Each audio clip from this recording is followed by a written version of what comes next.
Bismillahirrahmanirrahim. In this video, we are going to talk about pathogens both within and outside the enteric tract.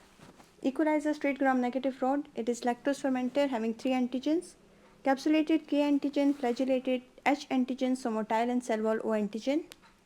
It is oxidase negative, ferment the lactose, reduce NO3 to NO2, facultative anaerobe. It causes UTI, neonatal meningitis, travelers, diarrhea, sepsis, and peritonitis. It is a member of normal flora of intestine and transmitted through ascending from urethra to cause UTI, acquired from mother's birth canals to cause neonatal meningitis, and via fecal oral route it causes diarrhea. Pathogenesis and clinical finding: E. coli contributing to disease-causing ability are due to exotoxins, ETC, EIEC, enteroinvasive strain, enterohemorrhagic strain, enteroaggressive strain, enteropathogenic E. coli, and villi cause UTI, and endotoxin and capsular antigen K causes the systemic infections. Intestinal tract infections are of two types: watery diarrhea and bloody diarrhea. Enterotoxigenic strain of E. coli added to the mucosa of jejunum and ileum by pili, but don't invade the mucosa, so don't produce inflammation, and this cause watery non-bloody diarrhea. Exotoxins producer of two types, that is heat labile toxin. Action is like cholera toxin. It increases the CMP level, and activation of protein kinase lead to the potassium chloride wasting. Massive watery diarrhea is there, and heat stable toxin that stimulate the guanide cyclase. Clinical findings include the watery non-bloody diarrhea of short duration, and infants are more susceptible due to lower immunity. Bloody diarrhea include the enteroinvasive strain of E. coli that causes invasion of epithelium of large intestine, and enterohemorrhagic, which does not cause invasion and inflammation but cause bloody diarrhea due to a toxin called as verotoxin. Clinical findings include bloody diarrhea with inflammatory cells in stool and dysentery-like syndrome due to EHEC and cause abdominal cramps and fever. It also causes HUS, that is hemolytic uremic syndrome, characterized by hemolytic anemia, thrombocytopenia, and acute renal failure.